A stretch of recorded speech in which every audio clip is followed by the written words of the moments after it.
मोहतरम मुअज़्ज़ज़ हज़रात उलमा इकराम, मुरब्बियान इज़ाम, दीनदार मुत्तकी परहेज़गार मुसलमान भाईरा, आमी जे आयातटी तेलावत करेছি এই আয়াতের মধ্যে আল্লাহ রাব্বুল আলামিন তিনটি বিষয়ের দিকে ইঙ্গিত করেছেন। একটি ওয়াকিআ, একটি ঘটনা, আর একটি বাশারাত। বাশারাত মানে সুসংবাদ। আর একটি এনআম, এনআম মানে পুরস্কার। একটা ঘটনার দিকে ইঙ্গিত করেছেন, আরেকটি সুসংবাদ, আরেকটি পুরস্কারের ঘোষণা করেছেন। এই ঘটনা এবং সুসংবাদ এবং পুরস্কার,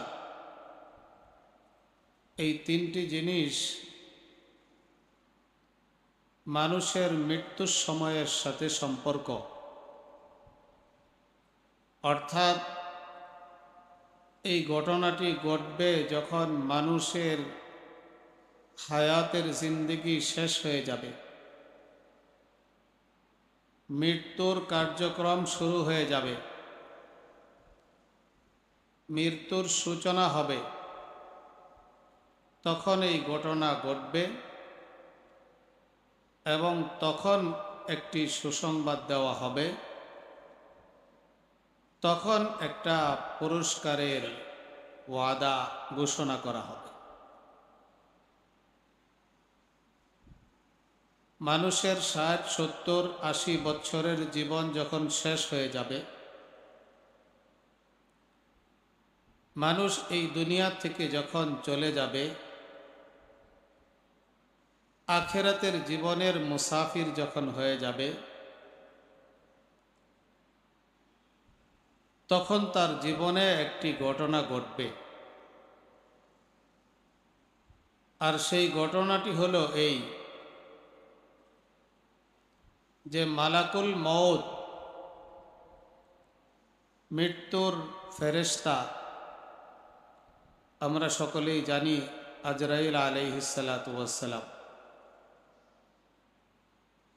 এই আজরাইল আলাইহিস সালাতু ওয়াস সালাম, যিনি মালাকুল মউত,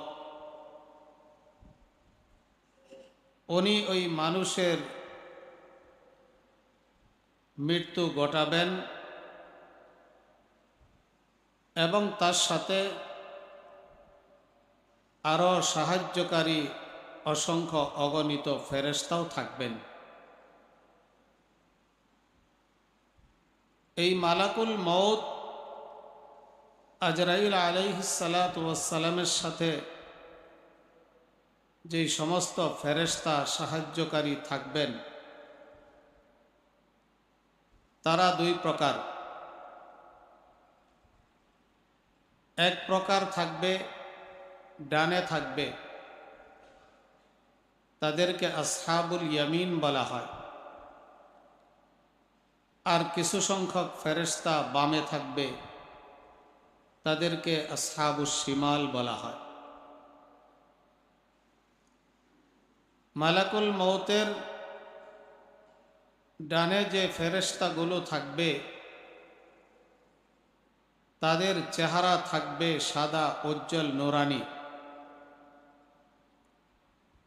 সূর্যের মতো, চন্দ্রের মতো উজ্জ্বল আর নুরানি থাকবে মালাকুল মউতের ডানে যে ফেরেশতারা থাকবে। আর মালাকুল মউতের বামে যে ফেরেশতারা থাকবে, তাদের চেহারা হবে কালো, তাদের চেহারা হবে ভয়ঙ্কর, তাদের চেহারা দেখে মানুষ ভয় পেয়ে যাবে।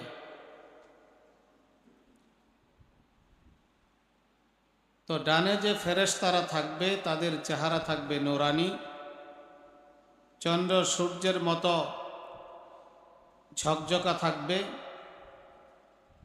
আর বামের ফেরেশতাগুলো থাকবে অন্ধকার, কালো থাকবে।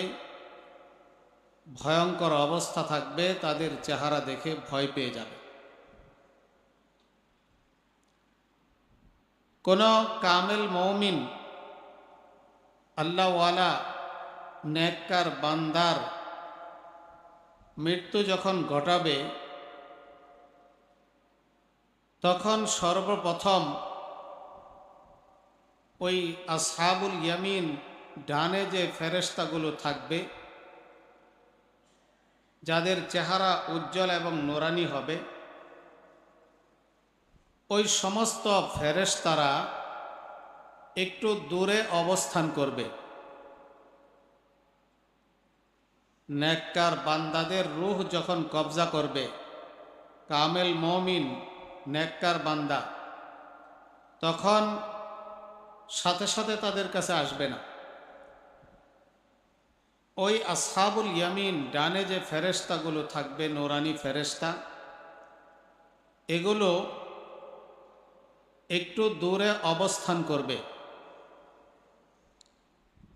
আর যে ব্যক্তির মৃত্যু হতে যাচ্ছে, যে ব্যক্তি মৃত্যু বরণ করতে যাচ্ছে, এই ব্যক্তির কাছে ওই ফেরেশতাগুলোকে শত শত সূর্য এবং চন্দ্রের মতো দেখা দিবে। দূর থেকে বুঝতে পারবে যে আলো, আলো বুঝতে পারবে। অন্য কেউ তা দেখতে পাবে না। যে ব্যক্তির মৃত্যু ঘটতেছে, মৃত্যুবরণ করতেছে, সেই ব্যক্তির চোখ দিয়েই শুধু দেখতে পাবে, অন্য কেউ দেখবে না, তার আশেপাশের লোকজন। ওই ফেরেশতাদেরকে শত শত সূর্য এবং চন্দ্রের মতো দেখা যাবে। তবে শুধু আলোই দেখা যাবে, চেহারা দেখা যাবে না। দূর থেকে সে মনে করবে যে একটা আলো। যেমন আমরা একজন মানুষকে যদি অনেক দূর থেকে দেখি, তখন বোঝা যায় যে একজন মানুষ, কিন্তু মানুষটাকে, চেহারাটা নির্দিষ্টভাবে স্পষ্টভাবে বোঝা যায় না। এরকম এই মালাকুল মৌতের ডানের ফেরেশতাগুলো যখন দূরে অবস্থান করবে, যে ব্যক্তি মৃত্যুবরণ করতে যাচ্ছে, এই ব্যক্তি চন্দ্র সূর্যের মতো আলো দেখতে পাবে। এটা কেন করবে আল্লাহ রাব্বুল আলামিন? আল্লাহ রাব্বুল আলামিন এই নেককার বান্দার সাথে এই জন্যই এমন আচরণ করবে যে এই নেককার মুমিন, মুমিনে কামেল দুনিয়ার জগৎ শেষ করে নতুন এক জগতের মুখোমুখি হচ্ছে। সেটা হলো আখিরাতের জগৎ। নতুন জগতের মুখোমুখি হচ্ছে সে। নতুন জগতে সে সর্বপ্রথম কদম রাখতেছে, পা রাখতেছে। আর নতুন জগতের মাখলুকের সাথে সর্বপ্রথম তার দেখা হইতেছে। নতুন জগতের মাখলুক ফেরেশতা। তো এখন নতুন জগতের মুখোমুখি হচ্ছে, নতুন জগতের মাখলুকের সাথে তার সর্বপ্রথম দেখা হচ্ছে, সে মুখোমুখি হতে যাচ্ছে। এই জন্য একদমই যদি ফেরেশতারা তার কাছে চলে আসে আর বলে যে বের হও, চলো, তাহলে ভয় পেয়ে যাবে, ঘাবড়ে যাবে। এই জন্য মুমিন বান্দা যেন মৃত্যুর সময় ঘাবড়ে না যায়, ভয় পেয়ে না যায়। এই জন্য উনসিয়ত পয়দা করার জন্য, একটু মোহাব্বত, একটু সম্পর্ক পয়দা করার জন্য এই ডান পাশের ফেরেশতাগুলো একটু দূরে অবস্থান করবে এবং তাদের হুসন জামাল, তাদের সৌন্দর্য দেখাবে। এরপরে এই ব্যক্তিটা যার মৃত্যু ঘটতে যাচ্ছে একটু hayran হয়ে যাবে, সিদ্ধান্তহীনতার মধ্যে পড়ে যাবে যে এই আলোগুলো কিসের আলো, এই নুরানি চেহারাগুলো নুরানি ঝলমলে আলো দেখা যায়, এগুলো কি? তখন ওই ফেরেশতাগুলো আস্তে আস্তে কাছে আসতে থাকবে। আস্তে আস্তে আস্তে কাছে আসতে থাকবে। আর এই সময়ের মধ্যে এই ব্যক্তির সাথে ওই ফেরেশতাদের একটু সম্পর্ক হয়ে যাবে। যখন আস্তে আস্তে তার কাছে চলে আসবে, তখন সে চেহারাগুলো স্পষ্ট দেখতে পাবে। যেমন দূরের কোনো মানুষ দূরে থাকলে মানুষ বোঝা যায়, চেহারা বোঝা যায় না, কাছে আসলে চেনা যায়, জানা যায় ব্যক্তিটা কেমন।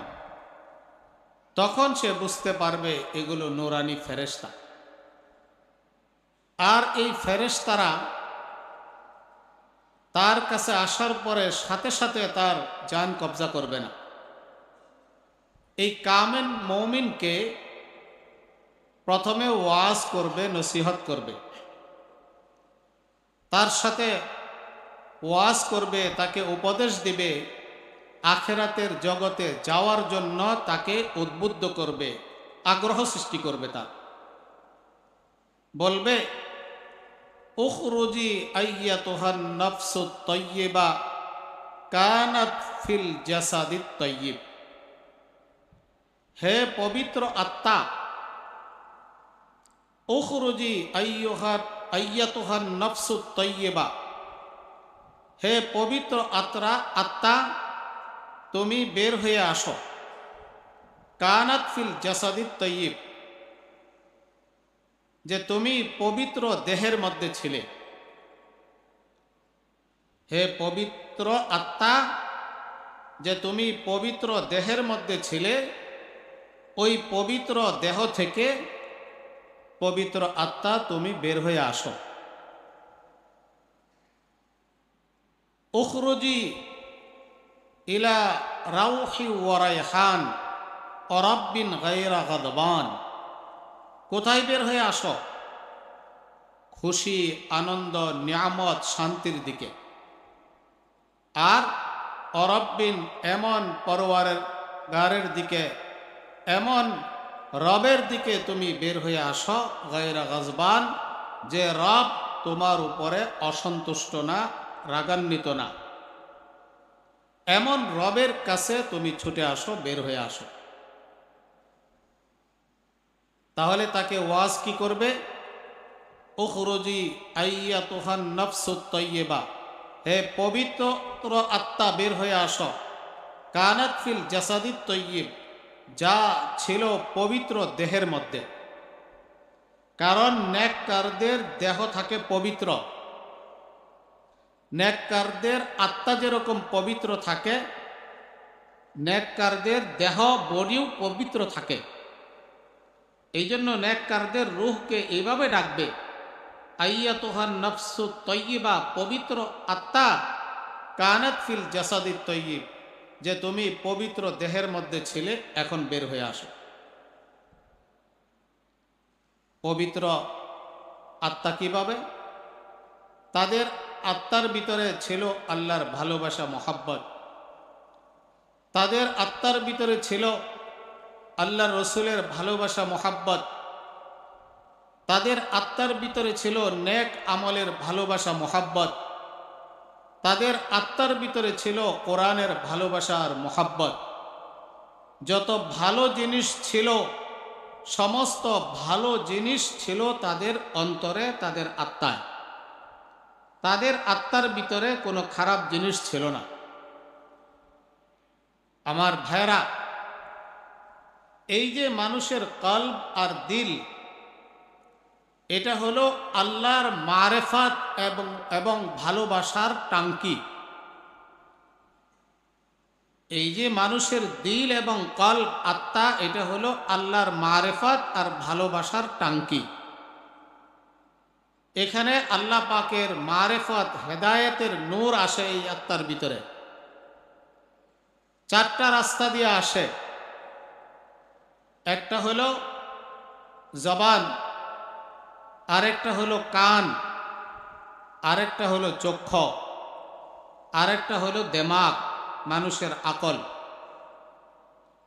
জবান, কান, চোখ আর দিমাগ, এই চারটা পাইপের মাধ্যমে, এই চারটা রাস্তা দিয়ে কলবের ভিতরে আল্লাহ পাকের পক্ষ থেকে হেদায়েত এবং আল্লাহ পাকের মারেফাতের নূর অন্তরে প্রবেশ করে। এই দিলটা হলো টাঙ্কি, টাঙ্কির ভিতরে পানি আসে পাইপলাইনের মাধ্যমে। আপনারা একটু চিন্তা করে দেখেন, যদি কোনো পাইপলাইনের মাধ্যমে পানি আসে আর ওই পাইপলাইনের ভিতরে যদি কোনো ইঁদুর বা চিকা বা ময়লাযুক্ত জিনিস যদি পড়ে যায়, তাহলে ওগুলোও ওই টাঙ্কির মধ্যে চলে আসবে। টাঙ্কিতে পানিটা যেখান থেকে আসতেছে, যে পাইপের মাধ্যমে, ওই পাইপের ভিতরে যদি ময়লা থাকে, দুর্গন্ধ থাকে, পচা গান্দা কোনো জানোয়ার মরে থাকে, ওগুলো ওই টাঙ্কির মধ্যে আসবে। আর যদি পাইপলাইন যদি ভালো থাকে, তাহলে স্বচ্ছ ভালো পরিষ্কার পরিচ্ছন্ন পানি টাঙ্কির মধ্যে আসবে। এরকম আল্লাহর ভালোবাসা, আল্লাহর মারেফাত, আল্লাহর হেদায়েতের নূর আসার জায়গা হলো কল, এটা হলো টাঙ্কি। চারটা জিনিসের মাধ্যমে আসে: মুখের মাধ্যমে, কানের মাধ্যমে, চোখের মাধ্যমে, দিমাগের মাধ্যমে। এই চারটা যদি পবিত্র থাকে, তাহলে এই চার জিনিস দ্বারা আল্লাহ পাকের পক্ষ থেকে পবিত্র জিনিসগুলো অন্তরে যখন প্রবেশ করবে, তখন তার আত্মা হবে পবিত্র। আর এই তার চক্ষু থাকবে পবিত্র, কান থাকবে পবিত্র, জবান থাকবে পবিত্র, দিমাগ থাকবে পবিত্র, আর দেহের সমস্ত অঙ্গ প্রত্যঙ্গ থাকবে পবিত্র। এই জন্য বলা হয় যে তুমি চারটা অঙ্গকে হেফাজত করো, পবিত্র রাখো। জবানকে পবিত্র রাখো, জবান দ্বারা কুকথা বলবে না।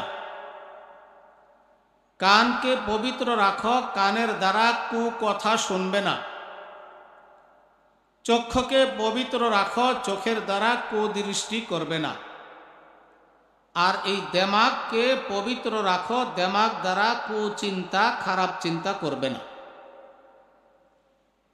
চারটা কু থেকে পবিত্র থাকো, আল্লাহ তাআলা তোমাকে জান্নাতের সুসংবাদ দেবে। একটা হলো জবান দ্বারা কুকথা বলবো না। কেন? জবান দ্বারা যদি খারাপ কথা বলি, তাইলে আল্লাহর মারেফাত আসার যে মাধ্যম ছিল একটা পাইপ, এটা ময়লা হয়ে গেল, নাপাক হয়ে গেল। আর কুকথা শুনবো না। কান দ্বারা যদি গান বাজনা খারাপ কথা শুনি, তাইলে এই রাস্তাটাও, এই মাধ্যমটাও অপবিত্র হয়ে গেল, ময়লা আবর্জনা দ্বারা ভরে গেল, গুনাহ দ্বারা ভরে গেল, ময়লাযুক্ত হয়ে গেল। কুদৃষ্টি করব না। চোখের দ্বারা যদি খারাপ কিছু দেখি, আমার চোখটাও অপবিত্র হয়ে গেল। আমার দিমাগ দ্বারা আমি কুচিন্তা করব না। দিমাগ দ্বারা যদি খারাপ চিন্তা ভাবনা করা হয়, তাহলে দিমাগও অপরিষ্কার, ময়লা হয়ে যাবে। তো তখন আমার চক্ষু অপবিত্র, দিমাগ অপবিত্র, কান অপবিত্র, জবান অপবিত্র। এই অপবিত্র চারটা মাধ্যম দিয়ে দিলের ভিতরে পবিত্র জিনিস আসবে না, ময়লাযুক্ত জিনিস আসবে। তখন আমার দিলটাও হয়ে যাবে অপবিত্র। দিল অপবিত্র হয়ে গেলে এই হাত পা, লজ্জা স্থান, অঙ্গ প্রত্যঙ্গ, এগুলো গুনাহের দিকে যাবে, খারাপ কাজের দিকে যাবে, ভালোর দিকে যাবে না। তখন পুরা দেহটা এরকম অপরিষ্কার হয়ে যাবে, অপবিত্র হয়ে যাবে। তখন আমার আত্মাও হবে অপবিত্র, আমার পুরা দেহটাও থাকবে অপবিত্র। আর যদি আমার চক্ষুটাকে আমি হেফাজত করি, কুদৃষ্টি না করি, দিমাগকে হেফাজত করি, কুচিন্তা না করি, কানকে হেফাজত করি, কুকথা না শুনি, এরকমভাবে জবানের দ্বারা যদি কুকথা না বলি, এই চার পাইপলাইন অঙ্গ প্রত্যঙ্গ আমার পবিত্র হয়ে গেল। এই পবিত্র পাইপলাইনের মাধ্যমে আল্লাহর পক্ষ থেকে মারেফতের নূর, হেদায়েতের নূর আমার অন্তরে আসবে, আমার অন্তর হবে পবিত্র। অন্তর যখন পবিত্র হয়ে যাবে, তো আমার পুরা দেহ পবিত্র হবে। কেন? যার অন্তর পবিত্র হয়ে যায়, তার কোনো অঙ্গ প্রত্যঙ্গ গুনাহের দিকে যেতে পারে না।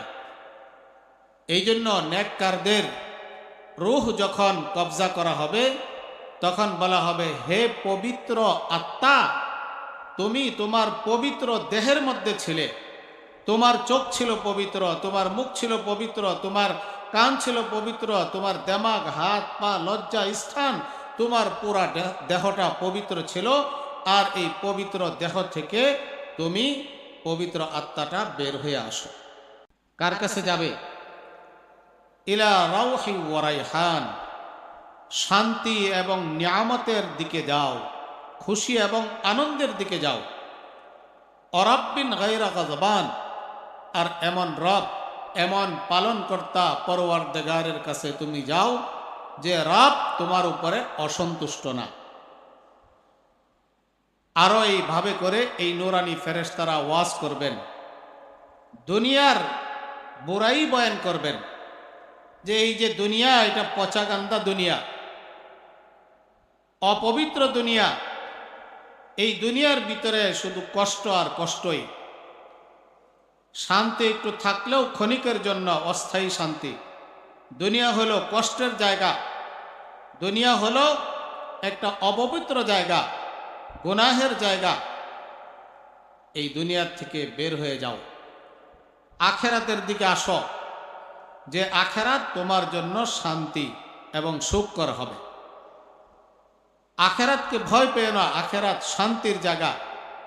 এই আখেরাতের দিকে বের হয়ে আসো, সেখানে তোমার নিয়ামত থাকবে, শান্তি থাকবে। এবং তুমি এই দেহ থেকে বের হয়ে গেলে তুমি এমন এক রবের কাছে চলে যাবে যে রব তোমার উপরে সন্তুষ্ট। রব সন্তুষ্ট কেন?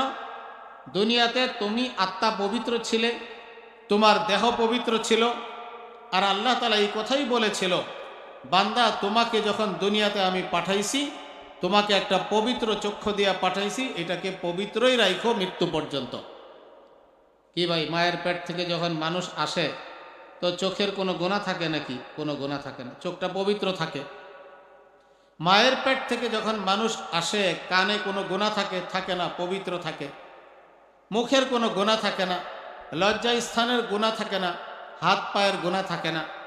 তো আল্লাহ যখন মানুষকে দুনিয়াতে পাঠান, তো আল্লাহ তাআলা এই কথা বলে পাঠান, বান্দা তোমাকে পা থেকে নিয়ে মাথা পর্যন্ত পবিত্র পাক সাফ করে তোমাকে পাঠাইলাম। 60-70 বছর তুমি থাকবে, আবার আমার কাছে আসবে।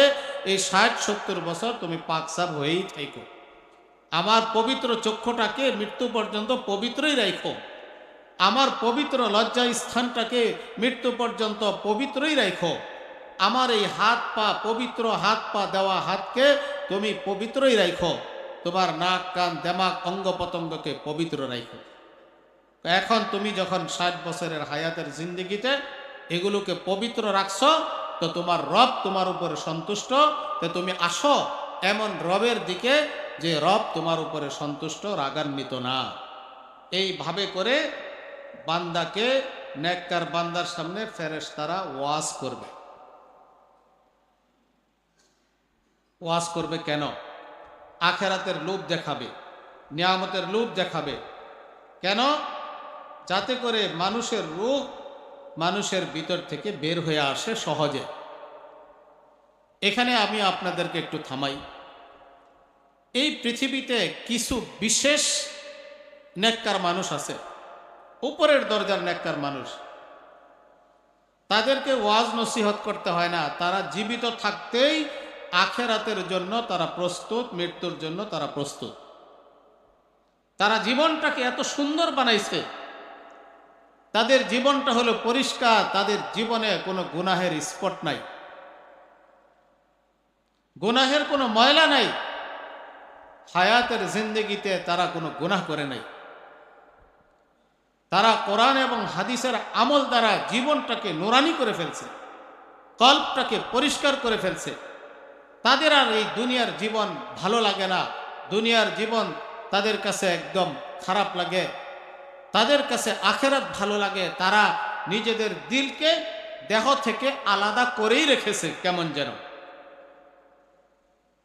যেমন হযরতে বেলাল রাদিয়াল্লাহু তাআলা আনহু, ওনার ব্যাপারে লিখেছেন, ওনার মৃত্যুর সময় যখন চলে আসছে, চেহারা ফুটন্ত গোলাপের মতো ফুটে গেছে। এই দাড়ির চুলগুলো এক একটা আলাদা হয়ে গেছে, মনে হয় দাড়ির চুল থেকে নূর চমকাইতেছে। আনন্দ আর হাসতেছে, কেমন যেন দিলের ভিতর থেকে আনন্দ আর খুশির ঝলক ফোয়ারার মতো বের হইতেছে। আর হাসতেছে আর বলতেছে, গাদান নালকা মুহাম্মাদান ওয়া আসহাবাহু, এই তো আজকে আমার মৃত্যু হয়ে যাবে, আগামী কালকেই আমি আমার প্রিয় হাবিব মোহাম্মদ সাল্লাল্লাহু আলাইহি ওয়াসাল্লাম এবং তার সাহাবীরা যারা মৃত্যুবরণ করেছে তাদের সাথে আমি মোলাকাত করব, সাক্ষাৎ করব। আমার মৃত্যুটাই বাধা আমার নবীর সাথে সাক্ষাতের। এবং আবু বকর সিদ্দিক, ওমর ওগেরা যারা আছে, যারা মারা গেছে, তাদের সাথে আমি আগামীকালকে সাক্ষাৎ করব। গাদান নালকা মুহাম্মাদান ওয়া আসহাবাহু, আমি আগামীকালকেই তো মোহাম্মদ সাল্লাল্লাহু আলাইহি সাল্লামের সাথে এবং তার সাথী যারা দুনিয়া থেকে বিদায় নিছে তাদের সাথে আমার সাক্ষাৎ হবে। এটা আমার আনন্দের বিষয়। আল্লাহর নবীর সাথে আমার সাক্ষাৎ হবে। জীবিত থাকতে আল্লাহর নবী মিম্বরে বসে খুতবা দিতেন, আমি আজান দিতাম। আল্লাহর নবী জায়নামাজে দাঁড়াইতেন, আমি একামত দিতাম, নবীর সোহবতে ছিলাম। নবী চলে গেছে দীর্ঘদিন যাবৎ অস্থির, নবীর সাথে সাক্ষাৎ নাই, দেখা নাই, ভালো লাগে না। আজকে আমার মৃত্যু হবে, মৃত্যুর পরেই এরকম প্রতিবন্ধকতা সরে যাবে, আমার নবীর সাথে আমার সাক্ষাৎ হয়ে যাবে। তারা তো নিজেদের দিলকে দুনিয়াতে থাকতেই দেহ থেকে আলাদা করেই রাখছে, যে বাস মত আসবে আর নিয়ে যাও আমার রূহকে, আমি দিয়ে দিলাম। তাদেরকে ওয়াজ করা লাগবে না, ওয়াজ করা লাগবে আমাদেরকে। আশরাফ আলী থানভী রহমতুল্লাহ আলাই ওনার ব্যাপারে লিখেছেন, উনি একদিন তার বিশেষ কিছু মহাব্বতের মানুষ, কাছের মানুষ, ৩-৪ জন মানুষ ছিল, তাদের সামনে বসা ছিল। সাধারণ মানুষ ছিল না, কাছের মানুষ ছিল, যারা হযরতকে ভালো করে চিনতেন, জানতেন। উনি একবার এদিক সেদিক ডানে বামে তাকাইতেছেন, মনে হয় কি যেন একটা গোপন কথা বলবে, সবার সামনে বলা যাবে না, এরকম কেউ এসে গেল কিনা এদিক সেদিক তাকায়া। এরপরে ওনার ভিতরে জজবা চলে আসছে, জুস চলে আসছে। জুসে উঠে উনি ওই কাছের 2-3 জন বন্ধুকে বলতেছে, একটা কথা বলবো, আমি আমার নিজেকে মৃত্যুর জন্য এমনভাবে প্রস্তুত করে রেখেছি, এখন যদি আসে এখনই আমি আমার জানটাকে মৃত্যুর ফেরেশতার হাতে আমি সঁপে দিই, আমি প্রস্তুত। এইভাবে করে কিছু মানুষ জীবিত থাকতেই তাদের রূহকে, দিলকে আখেরাতের জন্য প্রস্তুত করে রেখেছে, যে আসবে আর দিয়ে দিব। দিতে তো হবেই, সবার জান কবজা হয়ে যাবে, ইচ্ছায় অনিচ্ছায় যেতে হবেই। কিন্তু কিছু মানুষ ইচ্ছায় নেক আমল করছে, এই পচা গান্দা দুনিয়ার ভালো লাগে না, আখেরাতের জগৎ তাদের কাছে স্পষ্ট সুন্দর হয়েছে, আখেরাতের জগৎকে সুন্দর করেছে, হায়াতের জিন্দেগিটাকে পরিষ্কার পাক সাফ করেছে, তাদের কল্পটাকে দেহ থেকে তারা আগের থেকেই কেমন যেন আলাদা করে রেখেছে। তাদেরকে আর ওয়াজ করার দরকার হবে না, আসবে আর দিয়ে দিবে। ওই নুরানি ফেরেশতারা আমাদেরকে ওয়াজ করবে, কারণ মানুষ তো এই রূহ দেহ থেকে বের হইতে চাইবে না, এই রূহ এই দুনিয়ার থেকে বের হইতে চাইবে না। তখন এই ওয়াজ করবে, দুনিয়া পচা গান্দা, আখেরাতে চলো, আখেরাত তোমার জন্য সুন্দর হবে, অনেক নিয়ামত আছে, আল্লাহ পাক তোমার উপর সন্তুষ্ট, আল্লাহ পাক তোমার সাথে দয়া মায়া আদরের মুআমালা করবে। তারপরেও রূহ বের হইতে চাইবে না, দুনিয়া থাকতে থাকতে এই দেহের সাথে একটা মোহাব্বত হয়ে গেছে। তখন হাদিসে পাকের মধ্যে আসছে, ফেরেশতারা বেহেশত থেকে তার জন্য গিফট নিয়ে আসবে, তোহফা নিয়ে আসবে, ওইটা দেখাবে, এই যে দেখো তোমার জন্য হাদিয়া তোহফা নিয়ে আসছে, তুমি যদি এই দেহ থেকে বের হয়ে যাও তাহলে তোমাকে এই হাদিয়া তোহফা দেওয়া হবে। হাদিসে পাকের মধ্যে আসে, যখন বান্দা জান্নাতের হাদিয়া তোহফা নিয়ামতগুলো দেখবে, তখন ওই রূহটা এত দ্রুত দেহ থেকে বের হয়ে যাবে, যেরকম ভরা একটা পানি ভরা কলসিকে যদি উল্টায় দেওয়া হয়, পানি যেরকম ঘর ঘর করে যেরকম নাকি এরকম বের হইতে থাকে, এরকম রূহটা এইভাবে বের হয়ে যায়। আমি যে আয়াতটা তেলাওয়াত করেছি বলেছিলাম এই আয়াতের মধ্যে আল্লাহ তাআলা তিনটা জিনিসের দিকে ইঙ্গিত করেছেন। একটা হলো যে এই ঘটনা ঘটবে, একটা ঘটনা যেটা নেককার বান্দাদের সাথে ঘটবে, এই ছিল সেই ঘটনা। তাদের সাথে নুরানি ফেরেশতা আসবে, ওয়াজ করবে, নসিহত করবে, তাদেরকে বুঝাবে, সমঝাবে, বেহেশতের গিফট নিয়ে আসবে, এটা দেখাবে। তারপরে আস্তে করে তাদের দেহ থেকে রূহ বের হয়ে যাবে, ছুটে যাবে, কোনো ধরনের কষ্ট হবে না। এই জন্য আমার ভাইয়েরা, আমি আর আপনি এখন চিন্তা করি আমাকে কিরকমভাবে প্রস্তুত করতে হবে। আমি কি এরকম ব্যক্তি হতে পারবো কিনা? আমাকে এরকম ব্যক্তি হতেই হবে, তা না হলে খুব কষ্ট। এই জন্য নিজের জীবনকে সামলাই, নিজের জীবনকে বাঁচাই, নিজের জীবনকে আল্লাহর হুকুমের সামনে সঁপে দেই।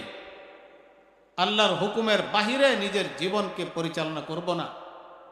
যদি করি নিজের জীবনকে নিজে ধ্বংস করে দিলাম, নিজের জীবনকে নিজে সামলাইলাম না, শয়তানের হাতে তুলে দিলাম। নিজের জীবনকে নিজে সামলাই, শয়তানের হাতে তুলে না দিয়ে আল্লাহর হুকুমের সামনে নিজের জীবনটাকে তুলে দেই, সুপর্দ করে দেই।